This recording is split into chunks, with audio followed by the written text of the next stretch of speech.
За 7 хоногийн сүүлийн өдрүүдийн улс төр нэлээд хүчтэй. За хэд хэдэн шийдвэр гарсан ийм улс төр болж өрнөлөө гэж. Улсын хурлын дараад нэр дэвшиж байгаа хүмүүс маань шунлаа жоохон хоошин татаад гишүүдээ бас ойлголцуулах нэгдэх тал дээр тодорхой хэмжээний бас туршлага байна. Улсын хурлын дарга бол намаасаа дүтгэлзэн бүгд суулж байгаа ерөнхийдөө ишээ гэдэг санал тавьчихсан. Тэрүүд би үгүй гэдэг хариу өгчээсэн. Өчигдөр ордонд бараг 10 хэдэн жилийн дараа гэх юм уу хоёр хүн хальт гар зөрүүлээд амжлаа. За гар зөрүүлээд ч байх вэ? Нэг нэгээ шилдэж унгаагаад амжлаа. 10 хэдэн жилийн өмнө одоогийн ерөнхийлөгч Хүрсөх Галгагийн баяр сайхныг нэг зохиж унгааж ирсэн. Түүнээс хойш олонний нүдэн дээр бичлэгтэйгээр хоорондоо гард ингээ муудалцсан.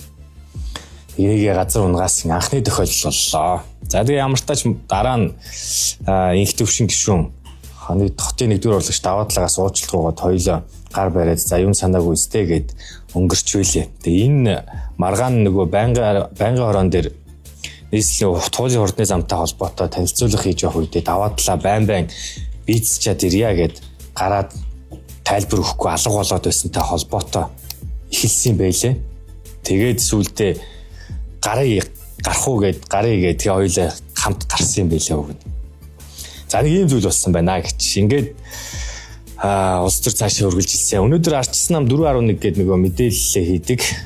Хэвлэлийн мэдээлэлээ хийдэг. Үүгээр нийслэлийн төсөвтэй холбоотой болон туулын хурдны замын нөгөө нэг хилцүүлэг хийсэн шүү дээ ардчсан нам. Тэр хилцүүлэгтэйгээ холбоотой зарим мэдээллүүдийг өгөх байсан. За тэгээд өгсөн. Жаргалан гишүүний талаар ярьсан. Яг сэдвт нь ороогүй нэг зүйлийг Тэмүүжин гишүүн гарч ирээд ярьсан. Тэр нь юу байсан бэ гэхээр улсын хурлын дэгийн тухай хуульд хуулийн төсөл нэмэлт өөрчлөлт оруулах юм хуулийн төслийг өргөн барьчаад байгаа Тэмүүжин гишүүний бланкн дээр. Тэгээ энэ хууль нь ямар нэмэлт өөрчлөлт юм бэ гэхээр одоогийн улсын хурлын даргыг намаасаа түтгэлзэх. За тэгээд 64 гишүүний олонх ингээд санал болгоод томилдог болгох гэх мэтчлэн одоо энэ улсын хурлын даргатай холбоотой энэ парламентын дотор арчилсан байдалтай холбоотой хэд хэдэн ийм өөрчлөлтүүд орж ирсэн. Тэгээ энийг яаралтай одоо батлуул гэсэн шаардлагыг энэ 4.1 мэдээллийн цагаараа Тэмүүжин гишүүн орж ирээд ярьсан. Тэгээ энэ нөө сэдвт нь байгаагүй. Тэгээ энэ гинт орж ирээд ярьсан. Өнөөдөр энэ мэдээллийн араас яг энэ мэдээлэлтэй зэрэгцээд ч илүү дээ. Цаг нь бараг тэгж давхцаж тарж байгаа хаа. Намын өдөрдох Монгол Ардын намын өдөрдох зөвлөл дараагийн улсын хурлын дарга хэн байх вэ гэдгийг тодруулсан. За тэгээд өдөрдох зөвлөлийн хуралч дууслаа, ардчсан намын мэдээлэлч дууслаа. Бэмб цогт засгийн газрын хэрэглэх газрын дарга асан. Бэмб цогтыг за энэ хүнийг улсын хурлын даргад нэр дэвшүүлнэ гэдэг өдөрдох зөвлөл нь шийдсэн. Тэгээд яг энэтэй зэрэгцээд нөгөө Тэмүүжин гишүүний нөгөө талд улсын хурлын даргатай холбоотой тэр нэмэлт хуулийн төсөл яригадаад өмнөгийн яаралтайгаар оруулж ирж одоо хилцүүлэх шаардлагатай байна гэсэн зүйл давхцсан. Цаг үеийн ингээд давхцсан. За тэгээ араас нь Бэмб цогт гишүүнийг Монгол Ардын намын бүлэг ярилцсан. Одоо улсын хурлын даргад нэр дэвшүүлэх зүйтэй үгүй юу гэдэг санал хураасан байна. Монгол Ардын намын бүлэг өнөөдөр харьцангуй олон хүн суусан байна. 53 хүн суугаад тэгээд 48 Бэмб цогтыг улсын хурлын дарга хийж чаднаа гэд итгэл хүлээлгэж байгаа юм байна. Намынх нь бүлэг нь 48 гишүүн гэсэн үг шүү дээ. Тэгээд 5 гишүүн эсэргүүцсэн байна. Тэгээд Баасан жаргал, Сайн зориг, Бат жаргал гэх бүлгийнхэн дарга мэтийн хүмүүс эсрэг санал өгсөн байна. За тэгээд энэ бүлгийн хуралдааны үеэр нэг хэсэг нэг ширүүхэн зүйл болсон юм уу да. Одоо энэ нөгөө нэг хэд хэдэн гишүүд шалгагдаад байгаа шүү дээ. Болгон туяа амар уйсгалан за тэгээ Сайн зориг болормаа гэх мэтчлэн тэ ийм гишүүд ингээд шалгагдаа явж байгаа. Тэгсэн Сайн зориг энэ хурал дээр жоохон өндөр дугаар агсам тавьсан юм уу да. Хэрвээ намайг одоо шорон тэвэл би бойкот хийн гэх мэтчлэн тэ нөгөө бүлгийнхаа өөрийнхөө талд байгаа гишүүдтэй нийлж бойкот хийн мэн гэдэг ч юм уу тиймэрхүү зүйл ярьсан гэж зүгээр тийм явган яриа байна. Тэгээ араас нь улсын хурлын гишүүн Ариун Заяа манай найзуудыг шоронд хийх гэлээ гэж үйлсэн гэх мэтчлэн иймэрхүү зүйл өрнжээ. Бүлгийн хурлаар ганц тэр улсын хурлын даргын асуудал яригдаагүй байна. Ингээд хоёр хуваагдсан байгаагаад хүмүүс чи хоорондоо жоохон зөрчилдөжээ гэж. За ямар тааш ингээд бүлгийнхаа гишүүдээр дэмжүүлээд гараад ирсэн Бямбцогт. Тэгээ араас нь үдээс өмнөх хурал чуулганы хуралдаан дээр маань өөрөөсөө завсралга авсан байсан. Тэгээ үдээс хойш чуулганы хуралдаан эхлээд хэд хэдэн одоо хуулийн төслүүдийг хилцэж байгаад араас нь яг энэ улсын хурлын даргын асуудал орж ирсэн. За улсын хурлын даргаар энэ Бямбцогт гэдэг үнийг Монгол Ардын намын бүлэг олонхороо дэмжлээ. Тэгээд улсын хурл хилцээд санал хураана гэдэг. За хилцэхгүй байдаг баха энэ чинь угаасаа улсын хурлын даргын томилхот нь хуулиндаа нөгөө их хурлын тухай хуулин дээр хилцэхгүйгээр тухайн чуулганд суусан гишүүдийн олонх нь дэмцсэн тохиолдолд шууд томилдог байх шүү. Ер нь хуулиндаа тийм байгаа. Тэгээд хилцээгүй ямар ч санал хураая гэдгсэн чинь ардчилсан намаас цогтгэрэл намын дарга, бүлгийн дарга цогтгэрэл за Тэмүүжийн гишүүний өргөн бариад байгаа хуультай холбоотой за ер нь ингээд улсын хурлын даргыг томилхтой холбоотойгоор ардчилсан нам 3 хоногийн завсралгаа авъя гэсэн хүсэлтийг тавьсан.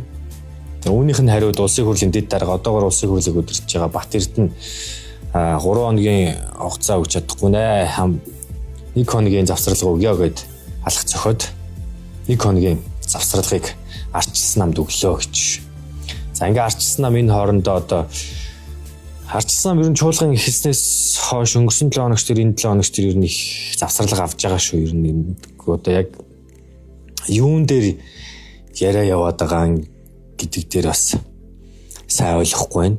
Энэ хуулийн төслөө эсвэл газ яралтайгаар оруулж ирэх ингээ хилээд байгаа нь хүний юм болов эсвэл цаана улс төрийн зорилгоор ямар нэг яриа явагдаад байгаа юм болов гэх мэтчлэн ямархуу хардлагууд байна. За ингээ ямар тач чуулган маргааш хүртэл завсарлана. 1 хоног гэдэг чинь өнөөдөр ингээ завсарлуулаад маргааш чуулган үргэлжлэхээр үргэлжлэнэ үдээс хойш.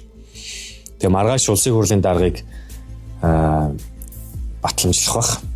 Нийт гишүүдийн орлого гэдэг чинь өөрсдөд нэг 48 байгаа, засагт нь байгаа нэг 10 хэдэн гишүүн гэдэг ингээд хангалттай дэмжиж гарчих واخа. Тэгээ ардчилсан намынхын ч юм улсын хурлын даргыг тэгээ санал хураах дээр бойкот хийхгүй байхаа гэж хэрвээ тэр хуулийг нь яаралтай батлуулах хилцүүлэхэд ороод ирэх юм бол бойкот хийхгүй бах. Ер нь хийхээргүй шинжтэй харагдчихжээ. Тэгээд ч нөгөө талд улсын хурлд нэр дэвшиж байгаа санал нь бүлгээрээ дэмжигдээд гараад ирсэн Бямбцогт өөрөө ярилцсан өгсөн байлээ. Хэрвээ ардчилсан намын Тэмүүжийн гишүүний санаачилсан хууль орж ирээд батлагдах юм бол би намаасаа татгалзахад бэлэн байна.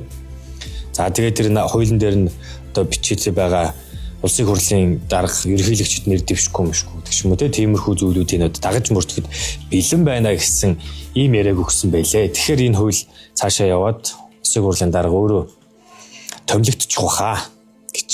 За тэгээд энэ хооронд ингээд ордонд янз янзын зүйл болж байна. Одоо энэ даргаа шийдчих юм бол араас нь засгийн газрын бүтцээ шийдэх гээд учрал ингээд цаасан дээр хүмүүсийнхаа нэрийг бичиж хүлээгээ суугаад байгаа. За ямар тач дарган шийдэгдэхэр болж байгаа шүү гэн. Тэгэхээр маргааш баг үдээс хойштой даргынхаа араас улсын хурлын даргын араас засгийн газрын бүтцээ оруулж ир танилцуулаад болчих واخа гэж миний хувьд бодож байна. Тэгээ дахиж нэгтгэж одоо ээлжид бус чуулган болгон хуралдуулаад ингээд явахгүй хаа. Тэгээ энэ хоорондоор оюун эрдэнэ гарч ирээд яриа өгсөн өнөдөр ордонд. За тэгээд юу гэж ярьжийнэ вэхээр ардчилсан намаас одоо өргөн барьж байгаа энэ хуулийг дэмжиж байгаа улсын хурлын дэгийн тухай хуульд нэмэлт өөрчлөлт оруулах энэ хуулийн төслийг дэмжиж байгаа. Улсын хурлын дарга нь өөрөө ерөнхийлөгчийнхаа PR-ыг улсын хурлын даргын энэ дээрээс хийж болохгүй гэж ярьсан байна лээ. Тэгээ энэ мэдээж одоо дотроо мэдээлэлтэй байгаа хүмүүс байгаа билгүй улсын хурлын дарга болгож байгаа Бямбцогтыг нэг олонний нүдэнд дасгаж байгаад тэгж яагаад ерөнхийлөгчд нэр дэвшүүлэх гээд байгаа юм болоо ч гэж бодох шиг оюун эрдэнэ ярьснаас ойлгох юм бол тэгээд нэг энэ ер нь энэ хуулийн ардчилсан намын хуулийг дэмжиж байгаа юм билээ. Тэгэхээр оюун эрдэнэ талын хэд ардчилсан намын гишүүд гэдэг чинь энэ хууль нь хэрвээ ороод ирэх юм бол дэмжигдэх нь байна. Тэгээ энэ хуулийн дээрээс болж ер нь өмнөх засгийн газрын тэргүүн за ер нь унах одоо тийм шаардлага хангасан гэхэд баг худлаа зөрөхгүй дээ гэж.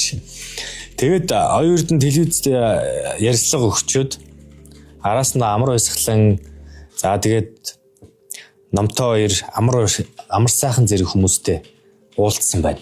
Тэгээ эдгээр яг юу ярьсан те бас нэг ингээд наануу цаануу ярих юм байгаа үз. Тэгээд ямар тач өөрийнхөө нөгөө нэг талын хүчийг зузаатгах ийм л зорилготой хүмүүстэй уулзалт хийж явж байгаа хаа гэж. Тэгээд өнөөдөр ер нь ив нэгдлийн талаар маш их хүмүүс ярьлаа. Ив нэгдлээ олж чадахгүй байна. Монгол Ардын нам 2 вакцин гэдэг нь тодорхой. Бид цаашаа нэгдэх хэрэгтэй байна гэсэн зүйлийг яриа өгсөн хүн болгон л ярьлаа. Тэгээд бэмцэгт бол намайг ингээд 2 хагарал дээр би одоо ингээд зохицуулт хийж ажиллаж исэн болохоор энэ удаагийн одоо хагарлыг би буцаага дэвлүүлж чаднаа. Ер нь чадах хэмжээний хүн учраас намайг улсын хурлын даргад одоо нэр дэвшүүлсэн бахаач гэж яриа өглөө. Тэг өнөөдрийн улс төр нэг иймэрхүү болоод өнгөрлөө.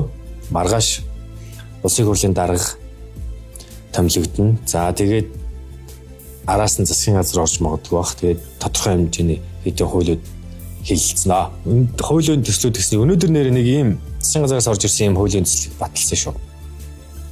Тэр нь юу байсан бэ гэхээр нөгөө нэг импортын барааны гайлын албан дотроо хувь хэмжээ батлах тухай 99 оны 27 дугаар тогтоолт өөрчлөлт оруулах тогтоолын төслийг чуулган танилцуулаа. За тэгээд үнийг нь цаашаа хилцүүлэхэр болсон. Тэгээ энэ ер нь ерөнхийд нь ингээд ойлгочих болно. Одоо энэ нэг олон улсын ойролцоо орнын нөхцөл байдалтай холбоотойгоор газрын тосны үн нэмэгдэж байгаа. Газрын тосны үн нэмэгдээд ирэхээр манай улс руу нөгөө нийлүүлэгдэх дизель түвш А95 зэргийн түвшүүд нэмэгдэх гээд байгаа. Ер нь нэмэгдэж байгаа. Тэгээ цаашдаа бүр чих болох гээд байгаа. Өчтөр учир сайд өөрөө бүр илчилж 9700 төгрөг гэснээр яа энэ ч уншихад ч амар байна гэд араас нь халгалж илээ. Тэгээд ийм болох гээд байгаа учраас засгийн газар нэг удаагийн хууль барьж орж ирээд ингээд батлуулах гэж байна. Бат ер нь өнөөдөр дэмжчихлээ. Тэгээд энэ яах вэ гэхээр импортын одоо гайлын албан дотроос чөлөөлөх гэж тэглэх гэж байгаа төр хугацаанд. Одоо энэ газрын төсний бензиний гайлын татвар те ингээд газрын төсний бүтээгдэхүүний гайлын албан татварыг тэглээ гэж. Хувь хэмжээг нь тогтоох эрх нь одоо засгийн газарт ирчихнэ гэсэн. Тэгэхээр засгийн газар төр хугацаанд тэр гайлын албан татварыг тэглээд тэгээд энэ нэг хүндрэлийг даван тултлаа тэглэх юм байлгүй. Тэгээд хэрвээ тэглэлээ хэд эн чинь нөгөө нэг татварын мөнгө дотож ирнэ. Бидний нөгөө төсөөлсөн төсөв өөрөө дутна. Тэгэхээр яалтчгүй төсөвт тодтгол хийх шаардлага гарна гэдэг. Ингээд цаашаага ер нь төсөвт тодтгол хийх нь тодорхой болж байна гэж. За тэгээ нэг иймэрхүү зүйлүүд өнөөдөр бас төр болж өрнөлөө. Анхаарал хандсан баярлалаа.